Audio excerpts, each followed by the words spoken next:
Se depois que o pastor Laranjeira falou aqui, eu tenho que ficar mais pentecostal, senão eu estou perdido, né?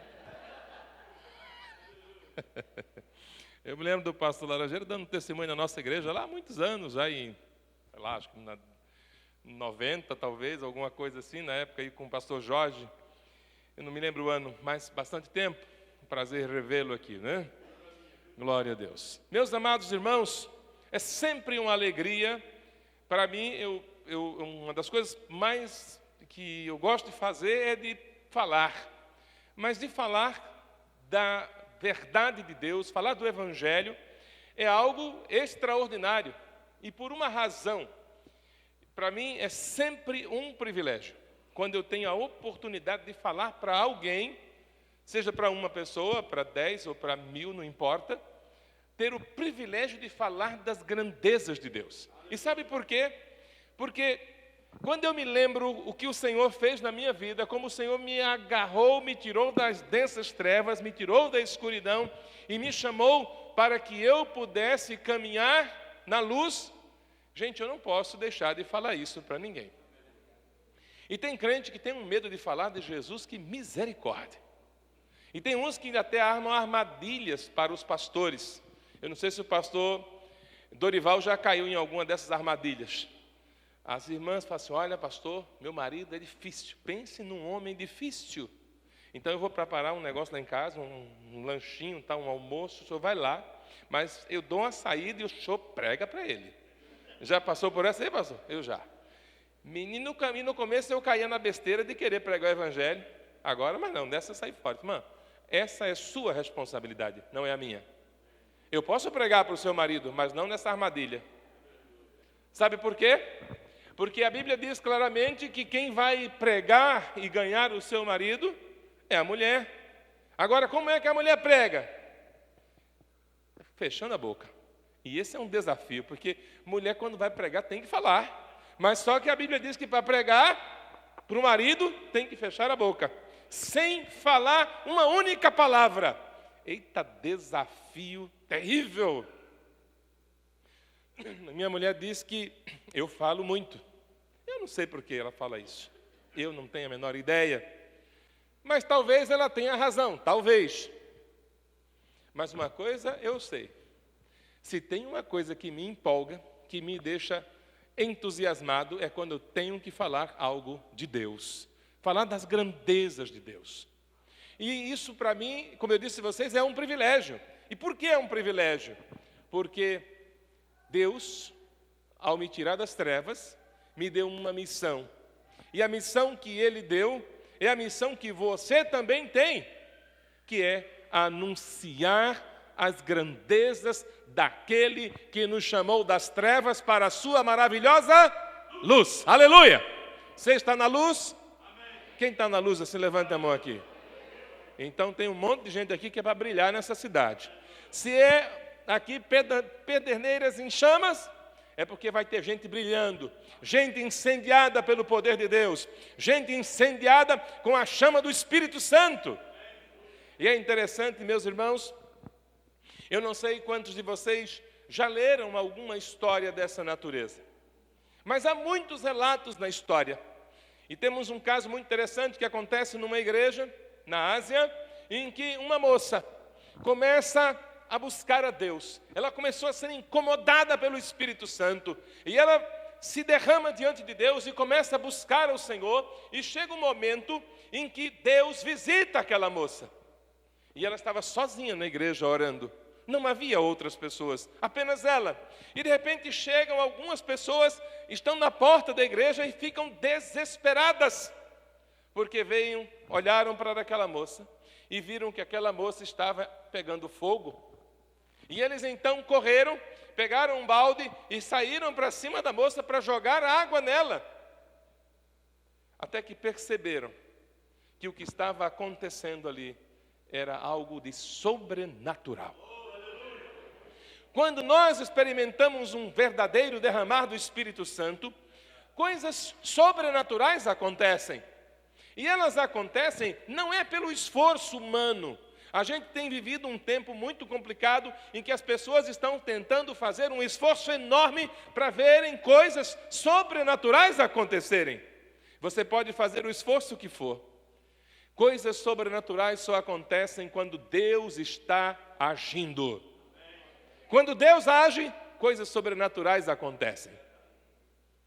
E eu quero trazer nessa noite uma palavra nesse sentido, para chamar a sua atenção para algo que é extremamente perigoso para a vida de qualquer crente, para a vida de qualquer igreja. Por que é perigoso? Perigoso porque se nós nos esquecermos disso que a palavra de Deus nos ensina, nós não seremos capazes de arder em chamas, não seremos capazes de brilhar. Mas antes, eu gostaria de aproveitar a oportunidade e dar uma palavra de louvor a Deus pela vida do pastor Dorival. São 20 anos como pastor, não é isso? Mas antes, certamente, já teve outras batalhas. Eu não sei exatamente qual foi o histórico. Mas quando alguém chega ao ministério pastoral, de modo geral, já teve uma história de serviço, de dedicação, de trabalho, etc. e tal. Muitas pessoas, hoje, a gente vive um tempo extremamente difícil, porque hoje tudo que você faz fica visível praticamente para todo mundo. Então, hoje, com o tal do Facebook, com o tal do WhatsApp, com o tal do Instagram, então, as pessoas sabem tudo. E é interessante hoje que se vocês entrarem no meu Facebook, vocês não vão ver praticamente nada lá que eu não posto. Nos últimos meses eu decidi praticamente não postar praticamente nada. Mas, às vezes a gente vai em algum lugar, aí a pessoa diz, eu queria fazer alguma coisa de internet. Na hora que você clica lá, automaticamente já aparece onde você está. Fulano em tal lugar, assim, assim. Fulano comendo não sei o quê. Fulano com alguém. Fulano isso, aquilo, outro. Ou seja, não existe mais privacidade para a vida. Tudo hoje ficou extremamente exposto. E o que acontece com isso? Nós passamos a considerar tudo aquilo que aparece muito na mídia como algo de sucesso. E os pastores, lamentavelmente, na maioria das vezes, são avaliados dessa forma. Então, se você vê um pastor que tem um canal no YouTube e que tem lá milhares de seguidores, é um pastor de sucesso. Se você vê determinados pastores que têm uma agenda mais tão cheia, que não existe espaço mais na agenda dele, é um pastor de sucesso. Eu estava ouvindo um pastor chamado Edson Barbosa. É um pastor lá de Curitiba. E ele compartilhou uma história bem interessante. Ele disse que um dia ele aprendeu que a vida dele, que a agenda da vida dele não precisa ser tão cheia. Ela precisa ter espaço. Espaço para a família, espaço para a esposa, espaço para os filhos, espaço para não fazer nada. E um dia ele estava em casa e tocou o telefone. E alguém disse, pastor, que bom que eu consegui encontrar o senhor. E ele disse, que bom, irmão, como é que o senhor está? E começaram a conversar. Ele disse, é porque eu tenho um convite para o pastor. E o convite é para o pastor vir pregar num evento que nós estamos organizando em tal data, assim, assim, assado. E o pastor disse, olha, irmão, lamentavelmente eu não vou poder atender o convite que o irmão está me fazendo. E aquele irmão disse, o pastor já tem algum compromisso em alguma outra conferência? Ele disse, não. Mas desculpe eu perguntar, então, mas por que o pastor não pode atender? Ele disse, não, porque essa data que está aí, está marcada assim na minha agenda, tempo de descanso. Irmãos, muitos crentes nas igrejas, se um pastor falar que está descansando, eles ficam indignados. É impressionante. Porque a ideia que a gente tem é que a vida cristã tem que ser uma vida maluca. E isso é fruto de um tempo em que nós estamos sendo engolidos por uma ideia de que você tem que ter a sua vida ocupada 24 horas. Eu fico imaginando, muitos outros pastores já caíram nessa cilada, muitos outros ficam sendo tentados para cair nessa cilada. E às vezes a igreja empurra os pastores para esta cilada. Irmãos, o pastor pode ser um bom pregador, e é bom que seja. É bom quando você vai num culto e você ouve uma palavra que abençoa o seu coração. Quando eu estou, assim, eu sou aqueles crentes que acham que domingo é dia de estar na igreja.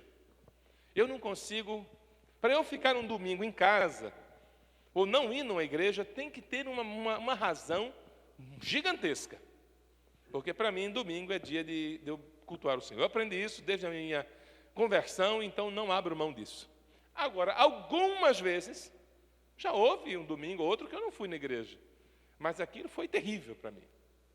E hoje, os crentes hoje têm uma facilidade enorme de passar 3 semanas sem aparecer na igreja e está tudo muito bem, obrigado. Esses dias passei num posto de combustível, não tem uma mocinha que está indo na igreja. E eu passei lá, Marcelo perguntou, como é que o senhor está, pastor? Eu disse, não tão bem quanto você. E ela disse, não diga isso. Eu disse, digo. Eu falei, mas por quê? Eu disse, olha, eu estou prestando na igreja toda semana. E faz 3 semanas que você não aparece lá, então imagino que você seja melhor do que eu. Porque toda semana eu me sinto na necessidade de buscar algo de Deus para a minha vida, para me fortalecer, para me sustentar. E então, a gente olha para esse contexto, né, e a gente quer, muitas vezes, ocupar o nosso tempo. Mas domingo, como eu falei, é um tempo que eu ocupo para cultuar. E um dia eu fui numa igreja, estávamos de férias e procuramos uma igreja que nós não conhecêssemos ninguém. Eu sou um pouco conhecido em alguns lugares, às vezes eu chego em algum lugar e o pessoal, o pastor daqui já vai pregar. Então, geralmente eu vou numa igreja onde eu corro o menor risco possível de eu ser reconhecido.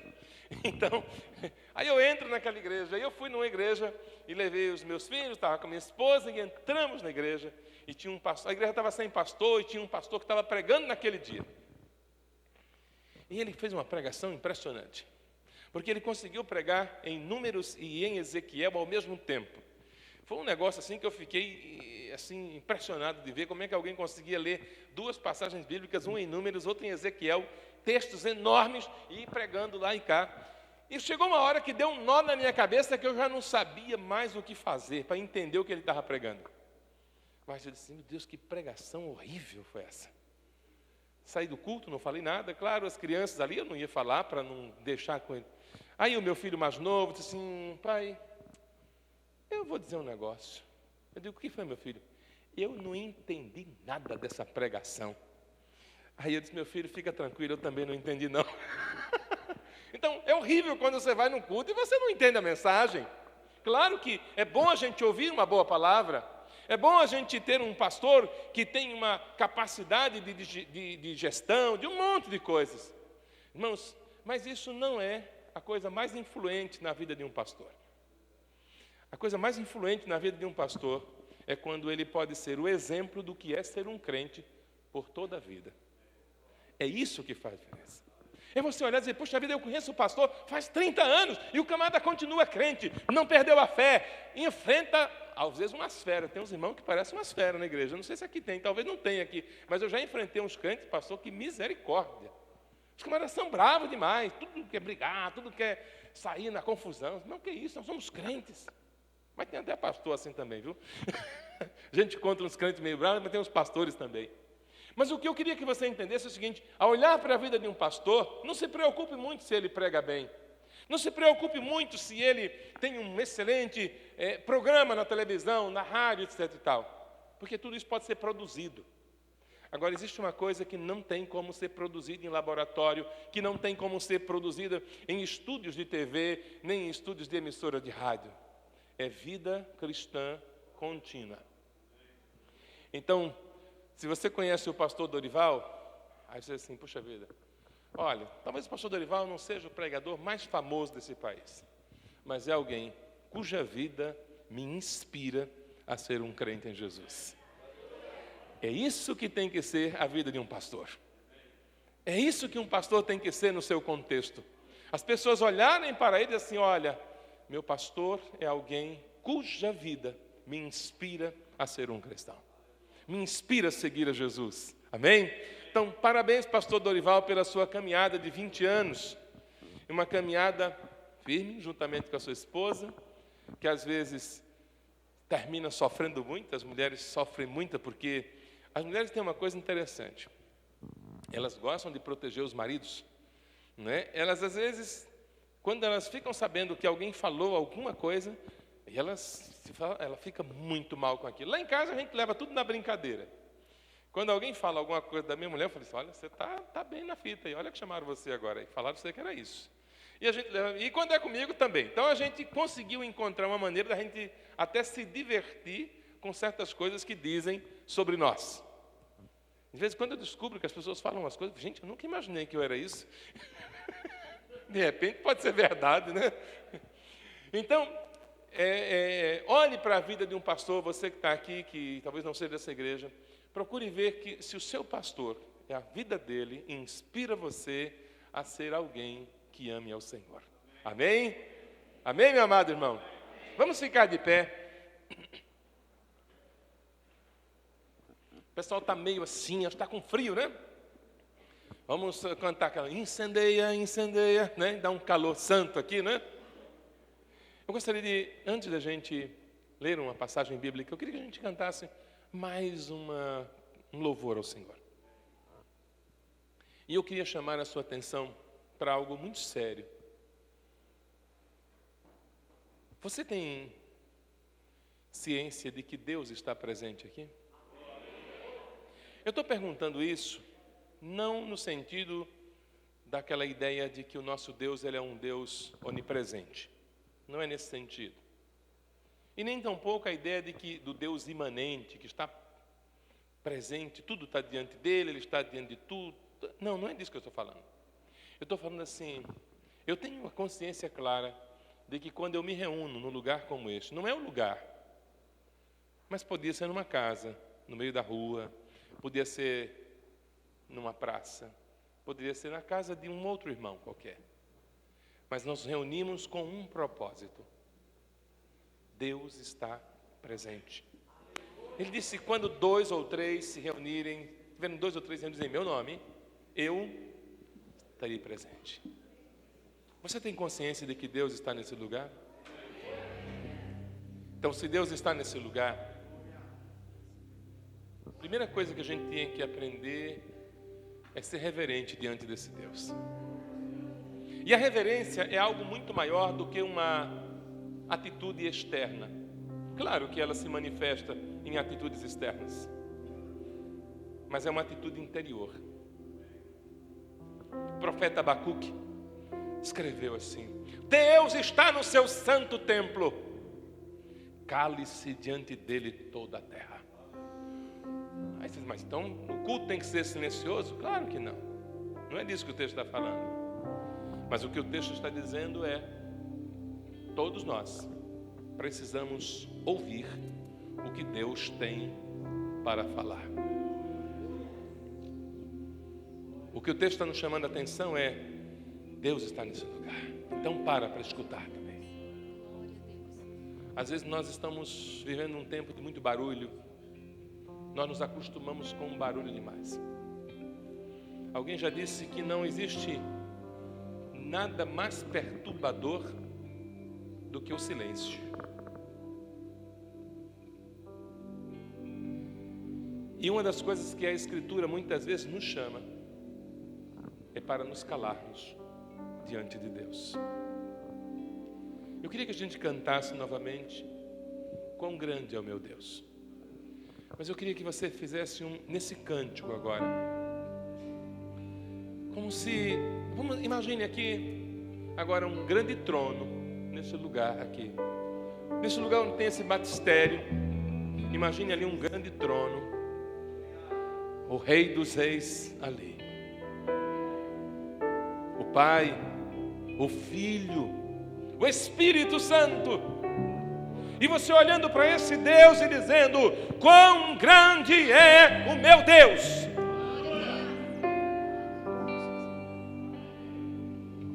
Cante ao Senhor nesse instante. Quão grande é o meu Deus, cantarei quão grande é o meu Deus, e todos hão de ver quão grande é o meu Deus,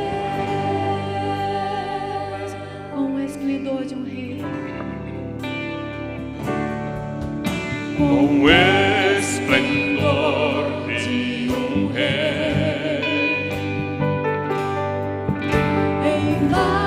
Sim,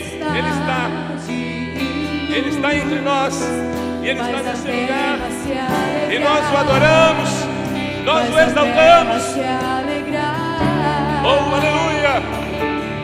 Ele é a própria luz, e as trevas vão fugir. Sim, toda a escuridão desaparece diante da voz do Senhor, diante da presença do nosso Deus. Oh, aleluia! Quão grande é o meu Deus! Cantarei quão grande é o meu Deus, e todos hão de ver quão grande é o meu Deus.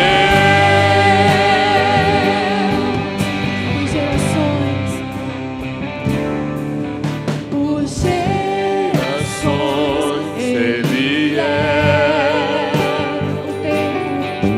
O tempo está em suas mãos, o começo e o fim, o começo e o fim. Três se tornam em um. Adore ao Senhor, exalte-o. O Rei dos Reis está nesse lugar, o seu trono está entre nós, a sua presença está entre nós, o seu Espírito se move entre nós e em nós.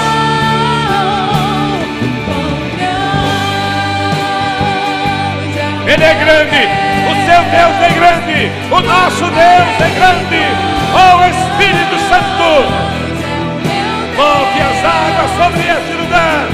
Move as águas sobre nós. Oh, revelação de Deus. Meu Deus.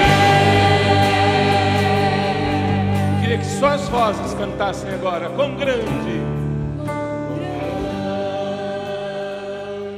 é o meu Deus.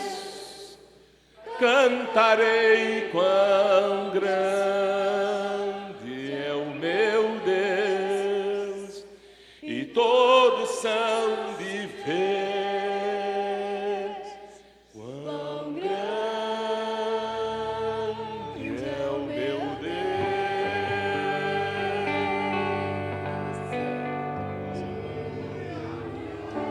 Aleluia! Deus é grande.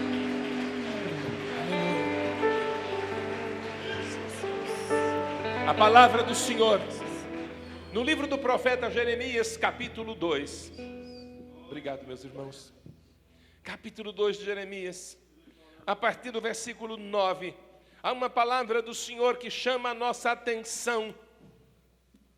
A Escritura diz, capítulo 2 do livro do profeta Jeremias, a partir do versículo 9. Portanto, ainda pleitearei convosco, diz o Senhor, e até com os filhos de vossos filhos pleitearei. Passai as terras do mar de Chipre e vede. Mandai mensageiros a Quedar e atentai bem, e vede se jamais sucedeu coisa semelhante. Houve alguma nação que trocasse os seus deuses, posto que não eram deuses? Todavia o meu povo trocou a sua glória por aquilo que é de nenhum proveito.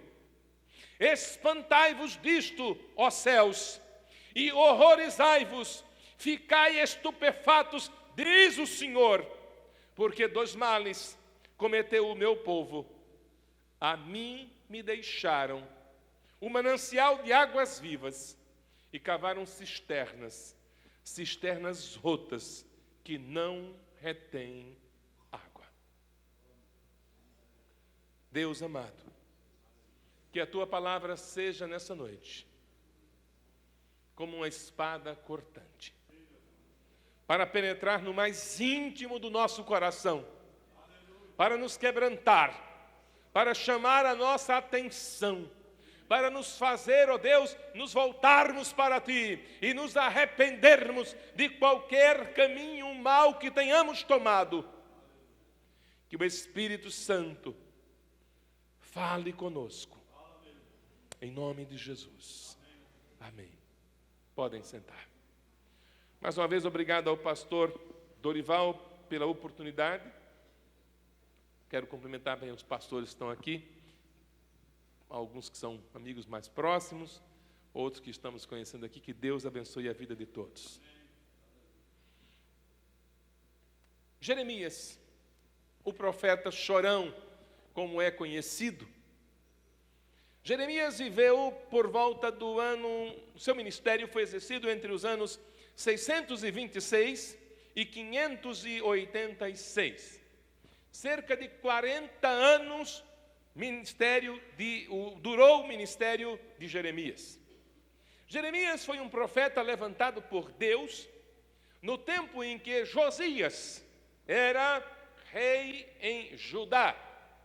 Quem está lembrado um pouco da história vai saber que nesta época o reino do norte, aquele reino cuja capital foi Samaria durante um tempo, já que era chamado de reino de Israel, já não mais existia.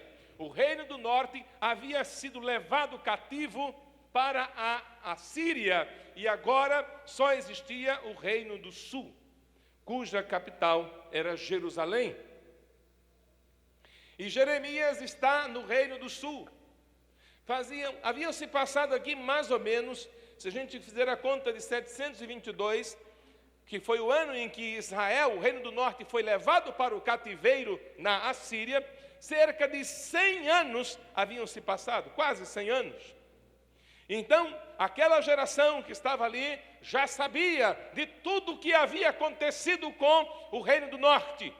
E o reino do norte caminhou para aquela situação decadente, porque o reino do norte decidiu e fez de livre e espontânea vontade um culto não mais ao Deus Todo-Poderoso, não mais ao Deus Criador dos céus e da terra, mas criaram para si diversos outros deuses. Assim, o reino do norte caminhou para a sua destruição. Mas o reino do sul perdura por mais um período. O reino do sul perdura por um período de quase 120 anos a mais que o reino do norte. E agora, Deus levanta um homem chamado Jeremias, cujo nome significa Deus levanta, Deus exalta, ou Deus é aquele que engrandece. O nome dele dá vários sentidos, mas a ideia é que, para mostrar, o nome de Jeremias significa que Deus é aquele quem pode colocar nas alturas. Essa é a mensagem. Jeremias teve o seu ministério marcado por um período em que 5 reis reinaram no reino do sul: Josias, Jeoacás, Jeoiaquim, Joaquim e Zedequias. Esses 5 reis viveram na época em que Jeremias foi profeta no reino do sul. E Jeremias teve uma mensagem muito, muito complicada. Porque a mensagem que Jeremias prega é a mensagem de que aquilo que havia acontecido com o reino do norte iria acontecer com o reino do sul. Você imagine só um pastor pregando uma mensagem dessa natureza. As ovelhas começam a abandonar a igreja. Os diáconos vão dizer: olha, pastor, não está boa essa mensagem, o senhor devia pregar uma mensagem mais agradável. O senhor tinha que pregar uma mensagem que o povo se sentisse um pouquinho melhor. Mas a mensagem que o senhor está pregando é uma mensagem que incomoda, porque a mensagem que o senhor está pregando é para sempre dizer que o povo está em pecado, que o povo precisa se arrepender, que o povo tem que mudar de vida, porque é esta mensagem que Jeremias está pregando. E a mensagem de Jeremias, que começa na época de Josias. Lembram que Josias foi aquele rei que fez uma restauração, trouxe um reavivamento em Israel, porque na época de Josias foi encontrado um livro da lei, e quando Josias recebe aquele livro, e Josias começou a reinar com apenas 8 anos de idade, aos 16 anos teve a oportunidade de encontrar esse livro, e ao ler aquele livro, ele promove um reavivamento. Só que as pessoas não estavam muito dispostas a buscar uma nova vida com Deus. E ainda que Josias tenha lutado por isso, a coisa não foi adiante. E Josias, por um ato impensado dele, por fazer algo que Deus disse que não era para fazer, Josias morreu muito cedo. Josias morre, se falha a memória, com 32 anos. Então, aí um outro rei vem. E esses outros reis que nós temos, todos eles são reis que não têm no coração nenhum temor a Deus. Josias foi o último rei do Reino do Sul que temia a Deus. Nenhum outro depois dele tinha temor no coração. Nós podemos ver ainda que essa mensagem que foi pregada nos dias de Josias, que foi o último rei bom, como nós dissemos em Judá, essa mensagem começou a trazer um incômodo nacional. No período de Josias, Jeremias não tem tantos problemas, mas quando os outros reis começam a assumir, Jeremias começa a enfrentar muito problema. E as pessoas acreditavam claramente naquela época que o Egito era a tábua de salvação do povo de Deus. Que coisa triste você pensar um negócio desse. Porque na Escritura, todas as vezes que se fala do Egito, se faz referência a tudo aquilo que contraria a vontade de Deus. De certa forma, nós dizemos também que o Egito é exatamente um símbolo daquilo que é o mundo diante daquilo que é o reino de Deus. Mas o reino do sul dizia o seguinte: ninguém vai nos invadir, ninguém vai tomar o nosso reino, porque o Egito vai nos socorrer. Eu não sei se você já tem visto alguma semelhança no tempo em que nós estamos vivendo. De alguma forma, a igreja brasileira nos últimos anos, e talvez no último ano mais ainda,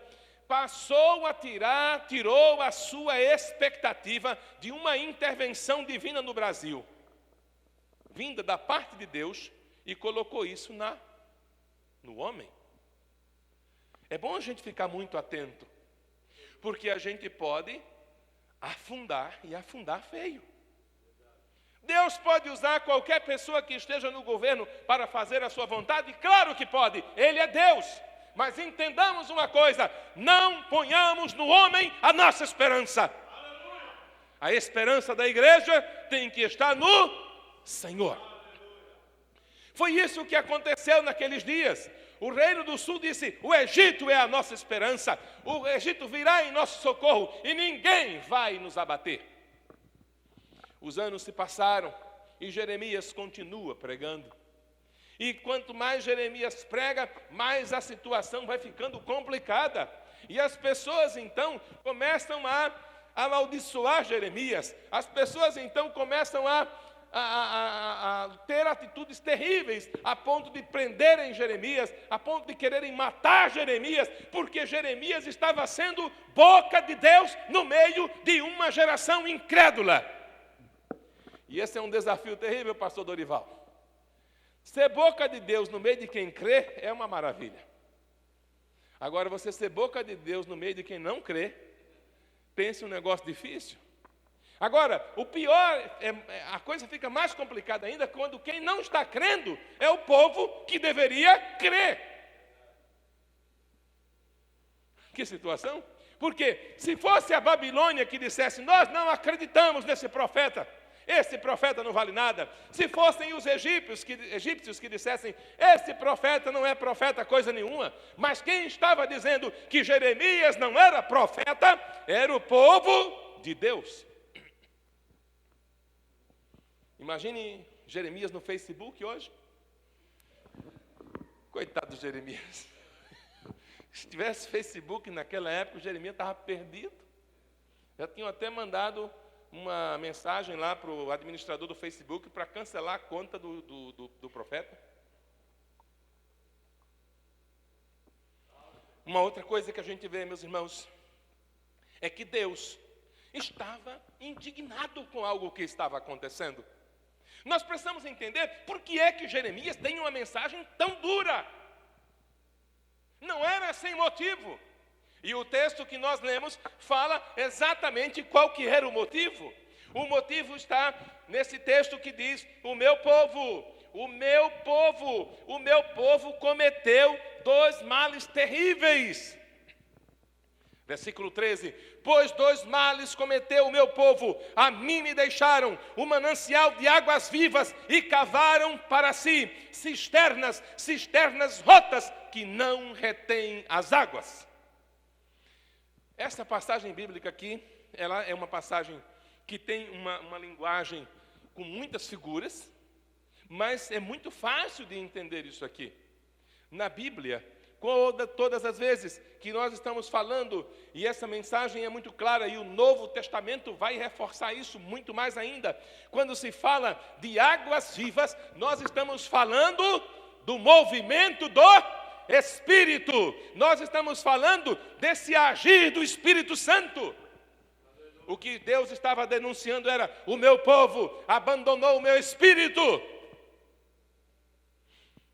Há 4 anos, eu fui convidado para pregar numa conferência de líderes de uma igreja, de igrejas batistas, latinas, lá no estado de New Jersey. E é um grupo de igrejas muito tradicional. E eles me convidaram para pregar, e eu confesso para os irmãos que eu fui com muito medo pregar naquele lugar. Porque você está num outro contexto, num outro país, numa outra cultura, e você fica muito preocupado, porque você não conhece como as pessoas pensam.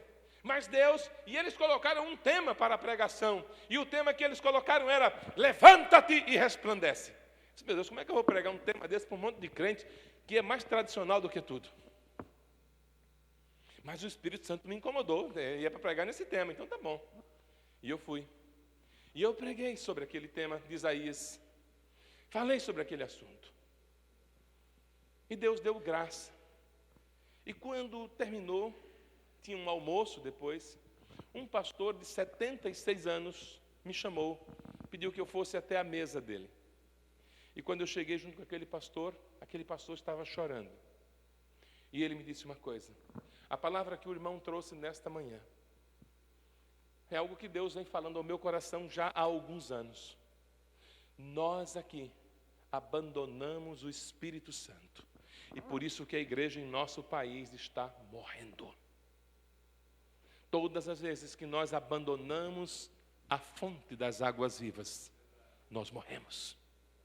Se nós queremos um avivamento, se nós queremos um despertar espiritual, se nós queremos que Deus faça algo mais tão extraordinário, que venha sacudir as estruturas da cidade onde nós nos encontramos, se nós queremos que a nossa vida seja uma chama viva, nós precisamos dizer a Deus: Deus, nós queremos que essa fonte das águas vivas esteja borbulhando dentro de nós. Não existe possibilidade de avivamento sem a ação do Espírito Santo. Não existe movimento sobrenatural de Deus se o Espírito Santo não estiver agindo. Avivamento não é fruto do esforço humano. Avivamento não é fruto do movimento humano. Eu não tenho dúvida de que quando o Espírito de Deus se manifesta, muitas vezes isso mexe com as nossas emoções, mexe com algumas das coisas que nós às vezes éramos tão habituados a fazer, e a gente às vezes pula, a gente salta, etc e tal, é normal. Entretanto, nós não podemos pensar que se a gente pular, acontece um avivamento. Não funciona assim. Deus tem uma capacidade de fazer coisas inusitadas. Deus tem, eu acho que os irmãos não escutaram, aqui só os 2 escutaram. Deus tem capacidade de fazer coisas inusitadas, ou coisas inimagináveis. Amém? Você acredita nisso? Deus pode fazer coisas inusitadas, coisas que você disse, eu não poderia imaginar isso. Sim, Deus pode. Mas nós temos que entender uma coisa: quando se trata do povo de Deus, quando se trata do rebanho, da igreja, quando se trata daqueles que foram chamados, nós precisamos preservar em nós essa fonte de água viva. O profeta está denunciando: o povo havia cometido 2 males terríveis. O primeiro mal foi que aquele povo abandonou a fonte das águas vivas. E havia feito uma coisa: resolveram cavar cisternas. Quem é que cava a cisterna? Quem é que constrói uma cisterna? Se você tivesse uma fonte de água jorrando na sua casa, água mineral jorrando na sua casa, saindo lá de um lugar da sua casa, você ia construir cisterna? Só constrói cisterna quem não tem água fluindo. Entenda isso. Jesus fala dessa linguagem de assim: olha, aquele que crê em mim, rios de águas vivas vão acontecer o quê? Vão fluir. De onde? De onde? De dentro dele. Começa algo aqui dentro. Então nós estamos falando de algo sobrenatural. Algo sobrenatural que Deus quer fazer através da minha vida. Nós estamos vendo um tempo complicado na igreja brasileira, porque nós temos atribuído a determinadas pessoas determinadas ações. Nós estamos, não, Deus tem que usar a vida do pastor para salvar alguém. Deus tem que usar e pode usar e quer usar a minha vida, sim, mas quer usar a sua também. É isso. Esses dias eu estava nessas andanças por aí, eu vi um testemunho impressionante. Uma pessoa se converteu e então, mas o coração ficou ardendo. E era de uma igreja batista. A igreja batista é meio complicada. Pensa num povo complicado, é o povo batista. Tem coisa boa, mas tem umas coisas complicadas. Se fosse na Assembleia, ele não teria tido problema. Mas nos batistas teve. Porque ele falou, se converteu, poucos meses depois ele falou assim, eu quero me batizar. Aí eu falei, primeiro tem que fazer o curso. Não funciona, não é chegar e me batizar. Como assim se batizar? Tem igreja que não converteu, já batiza. Aí o camarada tem que fazer um curso. Aí o curso durava 6 meses. E pensa no tempo e o camarada desesperado querendo ser batizado. Mas passaram os 6 meses, batizou. Ele falou assim, olha, eu quero então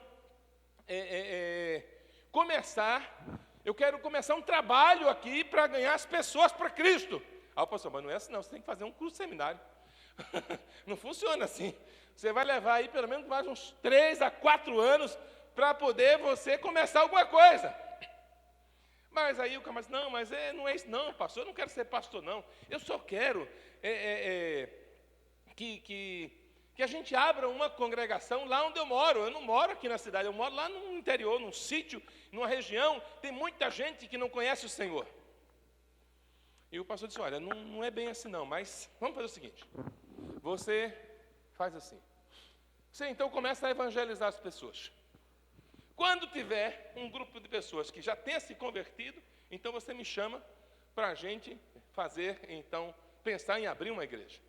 Abrir uma congregação. Aí o pastor disse, graças a Deus, agora tive sossego. O camarada passou um tempo, não dá notícia, o pastor ficou numa felicidade só. Uns 3 meses depois, o camarada entra em contato, pastor, eu preciso que o senhor vá lá fazer o batismo. Mas batismo de quem? Não, é que nesse período lá já tem umas 30 pessoas que se converteram. E todas querem ser batizadas. Aí o pastor, irmão, mas como assim 30 pessoas? Sim, as pessoas aceitaram Jesus, converteram, etc e tal. Aí o pastor disse, tá bom, vamos lá. Mas a gente tem que dar o curso, senão eu já dei o curso pro pessoal. Aquele que eu recebi, eu já dei também. Aí o pastor foi lá, estava lá, 30 pessoas querendo ser batizadas. Tudo aceitando. Aí o pastor ficou impressionado, marcou o batismo, fez o batismo. Aí disse, pastor, mas a gente já podia abrir uma igreja, já tem 30 pessoas, né? O pastor disse, irmão, deixa se converter um pouquinho mais. Aí tá bom, passaram mais uns 3 meses, 6 meses já daquela primeira conversa, 6 meses. Ele disse, pastor, acho que agora já dá para abrir a igreja. Ele disse, por quê? Tem mais 50 pessoas para se batizar. O pastor numa cidade onde ele talvez ganhasse uma pessoa por ano. Aí se converte um sujeito, do nada, em 3 meses tem 30 pessoas, em 6 meses tem 80 pessoas, e alguém cheia do Espírito Santo fazendo algo extraordinário para Deus. E hoje é uma igreja lá, e o pastor é ele. O pastor desse grupo é esse irmão. Deus não está preso a coisa alguma. Deus não está limitado a nada. Mas Deus age na vida do seu povo, quando o seu povo deixa que essa fonte de águas vivas esteja borbulhando dentro do coração. Avivamento não é movimento humano. Avivamento é movimento do Espírito Santo na vida de quem crê. Isso é avivamento. A Bíblia então chama o povo para um arrependimento. Deus chama aquele povo para mudar de atitude. Mas o povo está com o coração endurecido, porque aquele povo havia se acomodado. Pense numa coisa difícil para um pastor, é lidar com um povo acomodado. Você diz, irmãos, fique de pé. Eita, pastor, misericórdia. Até para levantar é uma luta. Já viu isso, pastor, alguma vez? Irmãos, faz uma oração, faça uma oração. Ai, pastor, por que eu? Aí, eu queria convidar o irmão a fazer uma leitura. Ai, pastor, misericórdia. Não tem outra pessoa? Irmão, quando o Espírito Santo está enchendo a vida do crente, se tem uma coisa que esse crente quer fazer, é a obra de Deus.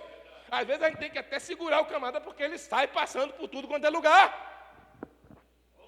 Pastor Zezinho contou uma história muito interessante. Ele estava no seminário, é o pastor filho do pastor José Rego. E ele contou uma história muito interessante. Eles que tinham um camarada no seminário, mas um camarada cheio do Espírito Santo, e esse camarada era amigo dele, e um dia, o pastor Zezinho tinha um amigo que estudava lá numa mesma escola que ele, fazia um curso, era um amigo e tal, e ele disse assim, olha, vai ser aniversário da minha mãe. E eles tinham muita amizade com esse camarada, e ele disse assim, eu queria que você fosse lá fazer uma oração pela minha mãe. E o Zezinho ficou todo entusiasmado com aquela oportunidade de ir fazer uma oração pela mãe do camarada. Ele disse, só que tem um detalhe, assim, eu não sei se vai ficar chateado ou não, a minha mãe, ela é macumbeira, e ela marcou lá uma reunião, mas eu gosto muito da oração que você faz, e eu queria que você fizesse uma oração por ela. Aí ele disse, mas ela aceita? Não, já falei com ela, ela fez que não tem problema. Tá bom, então tá certo. Aí o Zezinho estava indo, e esse amigo dele que estava no seminário, que era um camarada cheio do Espírito, cheio de ardor, e eles iam junto para algum lugar, e ele falou assim, mas antes eu tenho que passar na casa de um amigo, e eu tenho que fazer uma oração pela mãe dele. Só que a mulher é macumbeira, é assim, assado, tal, então a gente tem que ser muito cauteloso para não arrumar problema. E eles foram. E quando chegou lá, está terminando aquela sessão de umbanda. Aí o rapaz disse, olha, eu queria que antes de terminar, eu convidei aqui meu amigo para fazer uma oração pela minha mãe, que é aniversário dela hoje e tal. E ficou aquele negócio, aquele clima e tal. E quando ele está indo para fazer a oração, o camarada falou assim, mas o amigo dele que estava, eu queria dar uma palavrinha antes. Aí ele falou assim, meu Deus, misericórdia. E ele chega lá, e a palavrinha foi assim, eu não sei se vocês sabem, mas eu vou dizer uma coisa para vocês. Está vendo tudo isso aqui? Tudo isso aqui é demônio. Dentro de um centro de umbanda. Aí o cara fala, tudo isso aqui não passa de demônio. E tem mais, todas as pessoas que adoram, que se curvam, que acreditam, todas estão indo para o inferno. E o camarada começou a tremer, eu falei, meu Deus, a gente vai morrer aqui agora. Mas existe uma saída, tem uma solução, e esta solução é Cristo. Então, a melhor forma para sair dessa situação é aceitar Cristo. Quem quer aceitar Cristo? A primeira pessoa a levantar era a mãe de santo.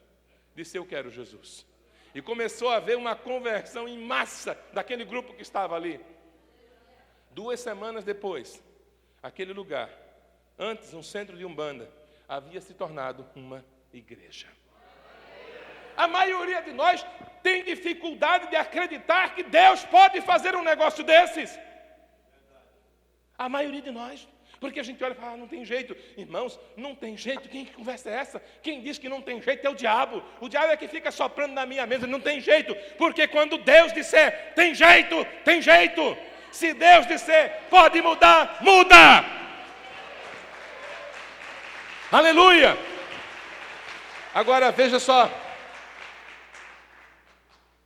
O texto que nós lemos tem uma palavra que chama a minha atenção. Porque o Senhor diz assim, para o seu povo. Versículo 10. Passai as terras do mar de Chipre, e vede, mandai mensageiros a Quedar, e atentai bem, e vede se jamais sucedeu coisa semelhante. Você diz, mas eu não entendi nada, nem eu também.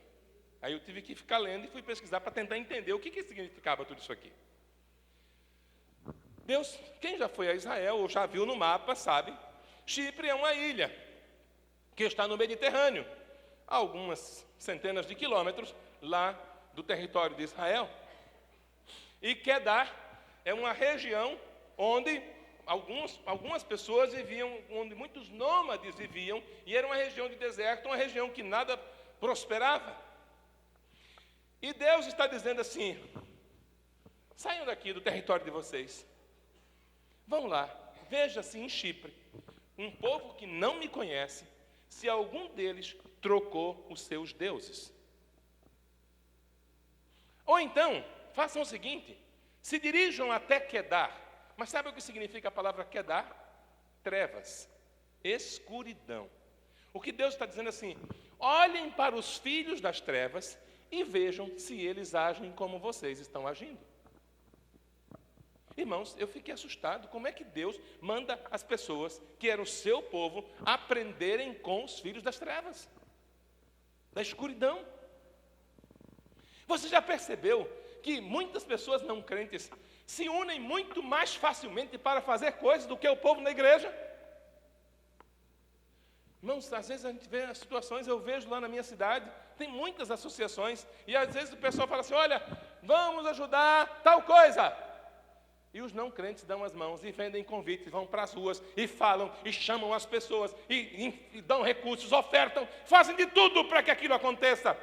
E muitas vezes na igreja, para a gente fazer algo, o pastor tem que apelar, fazer pirueta, prometer, fazer um monte de coisa, porque as pessoas, não, estou muito ocupado. Sabe por quê, meus irmãos? Porque nós estamos nos acomodando. Nós precisamos de um despertamento espiritual para que a igreja seja uma igreja ambulante, uma igreja que anda, uma igreja que leva algo para as pessoas. Nos acomodamos a tal ponto que nós ficamos esperando que os não crentes passem por aquela porta, entrem aqui e se convertam. Porque na maioria das vezes nós não temos a coragem de sair e dizer às pessoas que Deus as ama, que Deus tem um projeto em suas vidas, que Deus tem salvação para elas. 2 males cometeu o meu povo. 2 males terríveis. O que é que esta história bíblica nos ensina?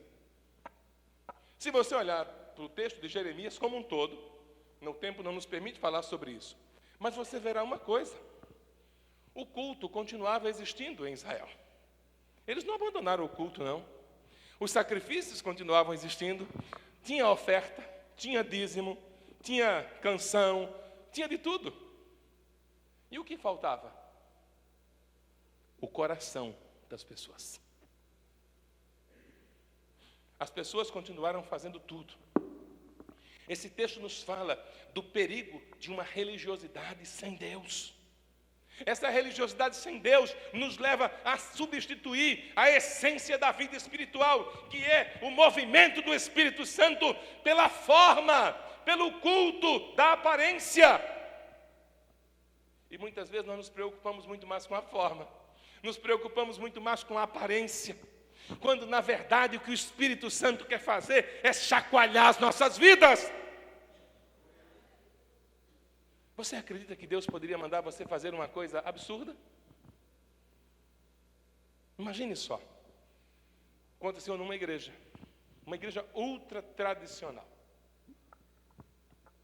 O sujeito está no culto, crente, e ele diz que está no meio do culto, e o pastor pregando, aquela igreja que se cair uma folha de papel no chão, todo mundo escuta. E um irmão da igreja diz que começou a ser incomodado. E ele começou a ouvir uma voz, que a princípio ele não conseguia reconhecer. Depois ele entendeu que era a voz de Deus, e que dizia para ele assim, e ele estava lá no fundo da igreja: levante-se, vá lá na frente do púlpito, se deite e faça 10 flexões, e volte para o seu lugar. Aí ele falou, não é coisa da minha cabeça, eu estou meio maluco. Agora você imagine um negócio desse. Se a mulher do sujeito desconfia que ele está para fazer um negócio desse, ele vai quebrar todas as costelas dele. Você não sai daqui, então. E o pastor pregando, aquele silêncio enorme. E ele, levante-se, vá lá na frente, faça 10 flexões e depois volte para o seu lugar. Aí foi aquela insistência tamanha, chegou uma hora que ele falou, sabe uma coisa? Eu vou. Quando ele levantou, a mulher, o que está acontecendo? Ele, depois eu te explico. E vem embora. E o pastor pregando. E um irmão levanta e vem pelo meio do corredor. Você imagina uma cena dessa? Aí ele chega aqui na frente do púlpito, se deita, faz 10 flexões, levanta e volta para o seu lugar. Quando chega lá, a mulher diz, você está doido, homem, o que você fez? Você é maluco, perdeu o juízo. Depois eu te explico. O culto continuou, ninguém entendeu nada, o pastor menos ainda. E era um irmão equilibrado, fazer uma besteira dessa. Está terminando o culto, o pastor então faz o apelo. Tinham várias pessoas visitando a igreja naquele dia. E entre os visitantes tinha um, que tinha um amigo, aqueles amigos que quando convida você não consegue dizer não.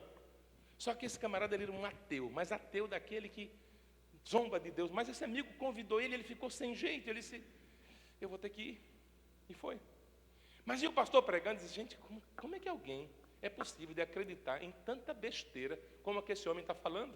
Como é que é possível pessoas acreditarem que existe Deus, que existe céu, que existe inferno, que existe isso? Gente, é muita insanidade em tanta gente. E o camarada pensando, e ouvindo a pregação, e chegou um ponto que ele falou assim, olha, eu só acreditaria num negócio desse, se por acaso levantasse alguém, fosse lá na frente e fizesse 10 flexões.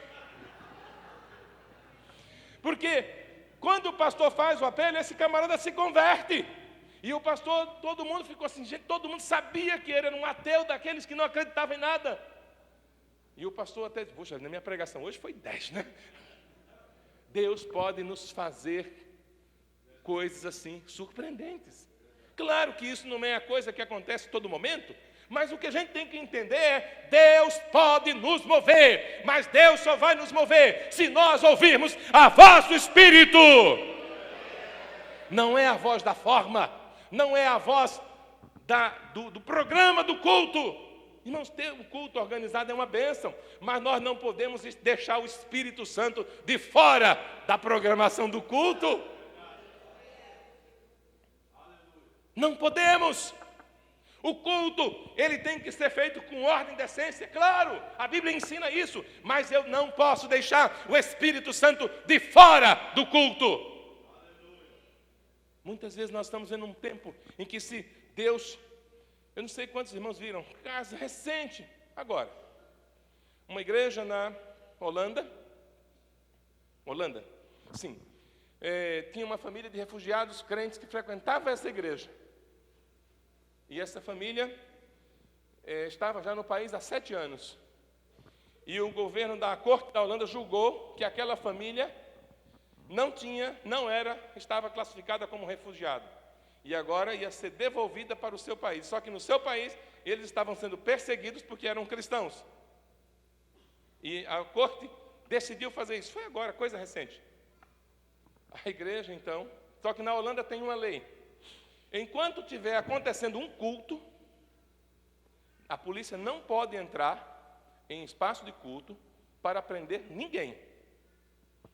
A igreja fez um culto que durou 96 dias consecutivos. para proteger aquela família. Está lá, procura na internet, acho que são 96, se não me falha a memória. Foram mais de 3 meses de culto, direto, dia e noite, 24 horas. E eu fiquei me perguntando, meu Deus, se isso acontecesse aqui nessa igreja que eu sou pastor, quantos crentes eu conseguiria para fazer um negócio desse? Às vezes eu chamo para ir na reunião de oração, o pastor está tão cansado, está todo ocupado. A gente deixaria aquela família voltar para ser perseguida e morta num país que odeia cristãos? Irmãos, igreja, às vezes a gente pensa que a igreja do Avivamento é a igreja do barulho. E às vezes é só do barulho mesmo. Mas a igreja do Avivamento é uma igreja que também está marcada por uma compaixão extraordinária. Uma igreja que está marcada por um amor tremendo. Uma igreja que tem dentro de si um coração ardente. E essa igreja fez um programa. O culto ficou ininterrupto por mais de 3 meses. Até que a justiça disse, não tem jeito. Reverteu a situação e concedeu refúgio para a família. Irmãos, isso é uma atitude de uma igreja viva. É uma atitude de uma igreja que se importa com as pessoas. É uma atitude de uma igreja que não é dominada pelas coisas que estão no mundo. Mas uma igreja que é capaz de amar pessoas. É isso que faz um avivamento. É isso que o Espírito Santo quer fazer na nossa vida. Nós temos que tomar um cuidado para que a gente não abandone o Senhor, porque se a gente abandonar o Senhor, a gente vai construir o nosso próprio sistema religioso, feito Israel fez. A gente vai construir uma cisterna, mas é uma cisterna rota, uma cisterna que não segura água.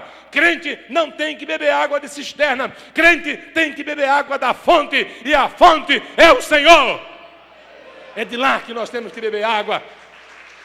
E é água fresca, água viva.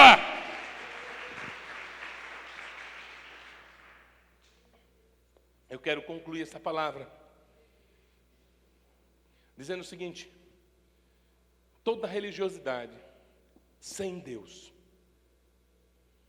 arranca do nosso meio a vida e nos conduz à morte. A gente olha para a Europa que já foi um dos continentes que mais enviou missionários para o mundo. A maior parte das igrejas na Europa hoje está com as portas fechadas. Meu filho, um tempo desse, foi fazer um estudo, estudar inglês na Inglaterra. Ficou 10 meses lá. E ele ia para uma igreja. E disse, pai, o único jovem que vai na igreja sou eu. Os outros, mais jovens, têm 60 anos. Outros com 70, com 80. Eu sou o único moço que tem naquela igreja. Você vai nos Estados Unidos, a maior parte das igrejas americanas. Você vai num culto, às vezes estruturas enormes. 15 pessoas no culto, 20 pessoas no culto. Eles, quando vêm ao Brasil, ficam impactados. E o que está acontecendo aqui? Houve um movimento do Espírito Santo, sem dúvida. Mas nós não podemos deixar esta chama apagar. Esta chama precisa ser acesa novamente. A Convenção Batista Nacional nasceu sob um movimento do Espírito Santo. A Convenção Batista Nacional surgiu sob uma bandeira. E essa bandeira era a obra, ninguém pode deter. Quando Deus está agindo, a obra é santa, ninguém detém. É o movimento do Espírito Santo no meio das pessoas. Eu tive a oportunidade de conversar muitas vezes com o pastor Rosivaldo de Araújo, autor do hino Obra Santa. E das muitas vezes que nós conversamos, eu sempre fazia praticamente a mesma pergunta, às vezes de um formato diferente. Pastor Rosivaldo, o que é que fazia com que milhares e milhares de pessoas migrassem nesse país de um lado para o outro para irem para uma conferência? Numa época em que praticamente ninguém podia viajar de avião, eram de ônibus. Às vezes uma viagem entre São Paulo e o Nordeste durava uma semana. E na década de 60, pessoas participaram daqueles encontros de renovação. Gente saía do Rio Grande do Sul para ir a João Pessoa, para ir a Recife, ou de lá para um outro estado. As pessoas indo em busca de algo. O que está faltando na igreja é uma força de vontade, uma coragem de dizer, Deus, eu estou comprometido contigo. Avivamento gera compromisso. e compromisso com Deus, com o reino, com a pregação.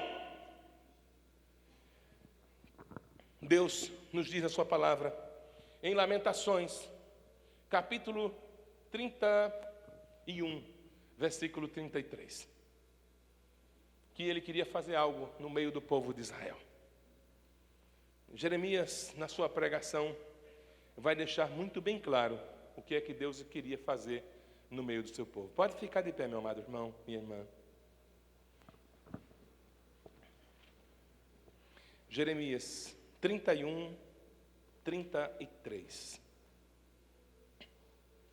Deus começa a falar no versículo 31 sobre uma nova aliança. E ele diz no 33: porque esta é a aliança que eu firmarei com a casa de Israel depois daqueles dias, diz o Senhor. Na mente lhes imprimirei as minhas leis, ou a minha palavra. Também no coração lhes inscreverei. Eu serei o seu Deus, e eles serão o meu povo. O que essa passagem nos ensina é que quando essa fonte de água viva está fluindo em nós, a palavra de Deus ocupa a nossa mente e ocupa o nosso coração. Isso nos leva a pensar numa outra coisa, que as atitudes e as emoções de quem está cheio do Espírito estão sempre sendo guiadas pela palavra do Senhor. Deus tem profetas? Tem. Deus tem pessoas que Ele usa? Tem. E tem muitos que são usados por Deus de uma maneira extraordinária. Mas entenda uma coisa: Deus quer falar com você. Deus quer que você ouça a sua voz. Infelizmente, nós entramos numa era no Brasil em que muitos crentes saem correndo de um lado para o outro para ouvir um profeta aqui e outro profeta acolá. Eu estava um tempo desse numa casa e lá tem uma irmã que ela é usada por Deus, sim, não tenho dúvida. Mas muitas pessoas terminam interpretando isso, que ela tem sempre que falar alguma coisa. E às vezes as pessoas vão para lá. E um dia eu estava lá, tinha ido fazer uma visita. E chegou uma senhora, num carro muito bonito, ela e uma outra pessoa, pareciam ser pessoas pela forma de falar, pela vestimenta, pelo carro, gente economicamente assim muito bem estabelecido. E ela foi conversar lá com aquela irmã e disse para ela assim: eu não sei se a irmã, eu queria saber se a irmã tem alguma palavra de Deus para mim. Aí ela começou a contar a situação. E a irmã disse: olha, irmã, eu vou orar pela senhora, mas Deus não falou nada comigo sobre essa questão. Mas esse aqui, ele é pastor.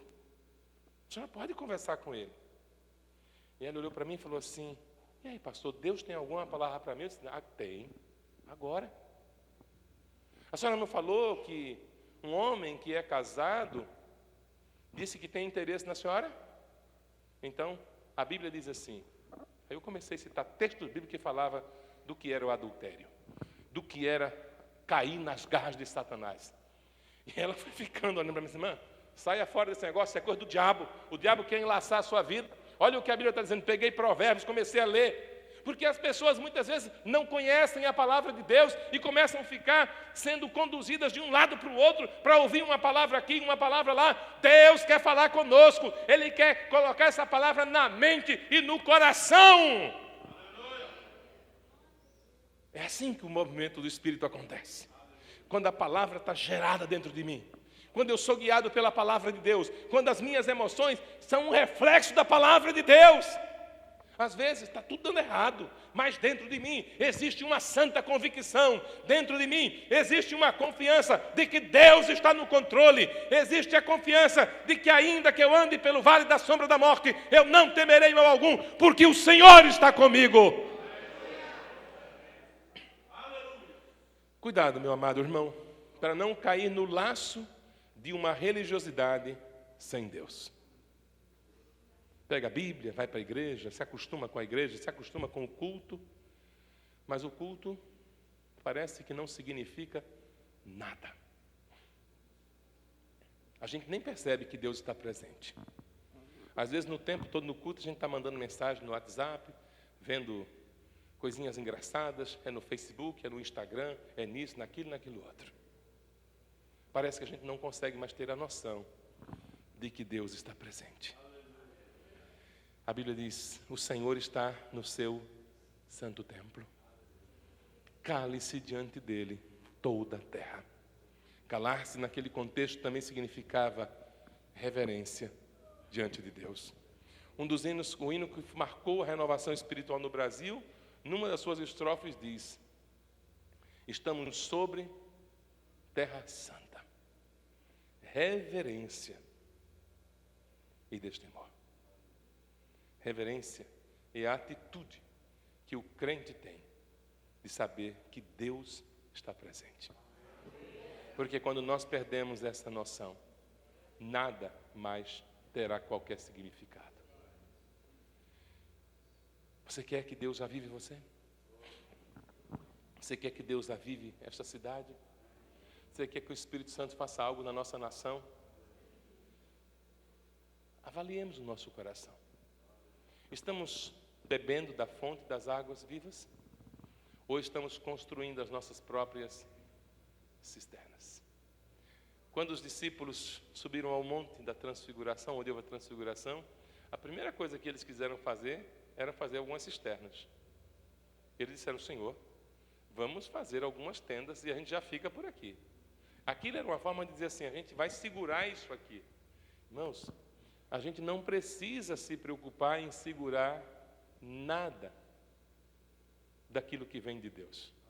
Não precisa. Você não tem que ficar segurando, não. No sentido de você fazer um esforço: comigo, agora não solto mais. Entenda uma coisa.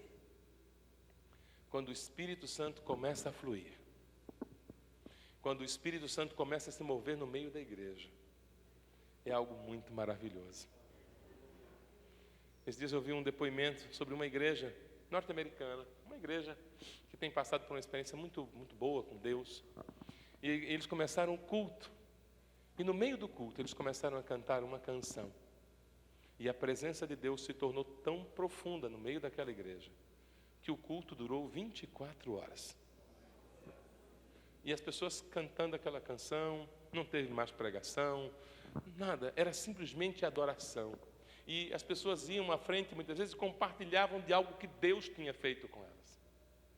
Quando foi a última vez que você teve uma experiência tão impactante com Deus, que você deu vontade até de querer construir uma tenda lá? Quando foi a última vez que o Espírito Santo falou com você, mas de uma maneira tão profunda, tão intensa, que você disse: gente, eu não sabia que Deus poderia fazer isso? Avivamento é ter experiências com Deus. Mas não vamos ter experiências com Deus agarrados no Facebook. Nós não vamos ter experiências com Deus agarrados no WhatsApp. Nós não vamos ter experiências com Deus assistindo tudo quanto é filme que sai no cinema. Nós não vamos ter experiências com Deus agarrado em programa de televisão. Não. Olhe para a história das pessoas que tiveram grandes experiências com Deus. Às vezes tiveram que abrir mão de quase tudo. E alguns de tudo. Você pode curvar a sua cabeça, meu irmão? Eu queria que essa primeira oração que fosse feita agora, você pensasse sobre isso. Deus, como é que está a minha vida? Deus, como é que está essa fonte? Está jorrando dentro de mim ou eu já estou usando água da cisterna? Pense numa coisa ruim é beber água de uma cisterna. As cisternas no Brasil, quase praticamente ter cisterna nas casas é uma invenção brasileira. Praticamente em nenhum lugar do mundo as pessoas faziam isso. Mas no Brasil a gente passou a ter isso.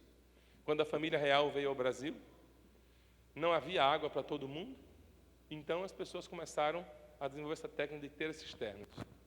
E foi por isso que o Brasil se tornou um dos países que mais teve doenças causadas por mosquitos, que já matou tanta gente por conta disso. E até hoje a gente tem essa cultura.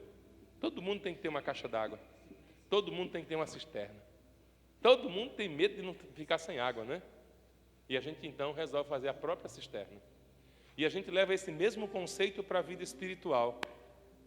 E isso está matando a igreja. A Bíblia diz que nós somos chamados para viver em novidade de vida. O que é uma novidade? É algo novo. Jesus disse, aquele que é nascido pelo Espírito, ele é como alguém que é guiado de uma forma sem muita norma. Ele diz, é como o vento. Você ouve a sua voz, mas você não sabe de onde vem e nem para onde vai. Assim é todo aquele que é guiado pelo Espírito. O que a Bíblia está dizendo é, quando nós somos guiados pelo Espírito, quem tem o controle é o Espírito. Amém? Deixa Deus controlar a sua vida. Deixa o Espírito Santo guiar você. Pode começar a louvar. Deixa o Espírito Santo guiando você, meu amado irmão. Deixa o Espírito Santo ministrar no íntimo do seu coração. Quebranta meu coração, transforma-me conforme a tua Oh, aleluia! palavra. Vento do Espírito Santo E enche-me até vem que trazendo sobre nós se um ache sopro, só te esse sopro que quebranta, então. esse sopro que nos faz prostrar-nos diante da tua presença, Senhor. Oh, aleluia! Usa, Senhor, vento do Espírito Santo, sopra com poder e graça. Usa-me, Deus. Como um farol que brilha na noite, como monte sobre as águas, como abrigo no deserto. Oh, aleluia! Flecha que Certo, acerta ao eu quero ser usado da maneira que te agrada, em qualquer hora e em qualquer lugar. Eis aqui a minha vida, usa-me, Senhor, Usa-me. Essa canção, essa frase que você cantou agora, você quer que ela seja uma verdade na sua vida? Quer mesmo? Então você vai pedir para uma pessoa perto de você orar por você agora. Diga assim, ora por mim, para que Deus me use em qualquer hora e em qualquer lugar. Peça para alguém orar por você. Peça para alguém, diz assim, põe a mão sobre mim, ora por mim agora. Vocês aqui também. Você quer que Deus use a sua vida? Peça para alguém orar por você nesse instante. Peça para o Espírito Santo mover as águas sobre você. Peça para o Espírito Santo encher a sua vida. Oh, Espírito Santo, vem com poder e graça sobre nós nesta noite. Oh, Espírito Santo, traz o teu mover sobre a tua igreja. Usa, Senhor, os teus filhos com poder, com graça. Oh, Espírito Santo, esteja movendo, sim, se movendo sobre nós. Oh,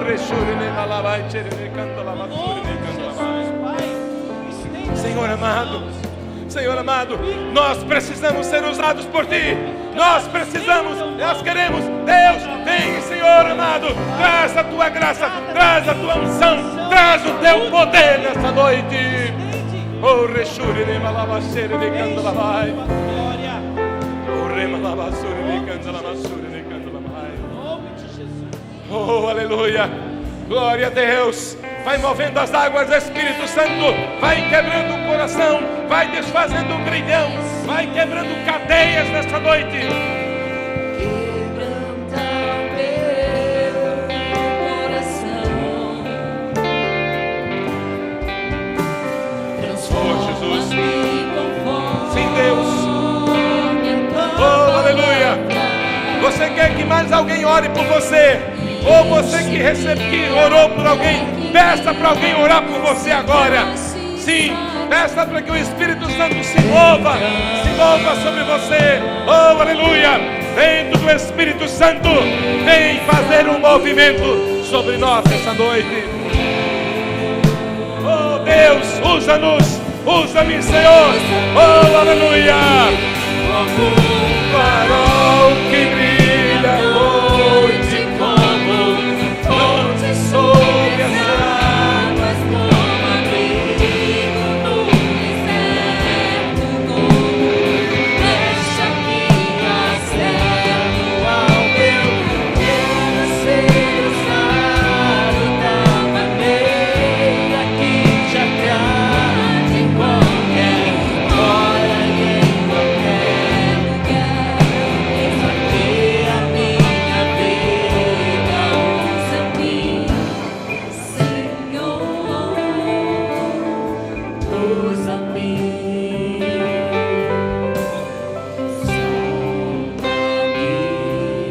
Aleluia, aleluia, aleluia.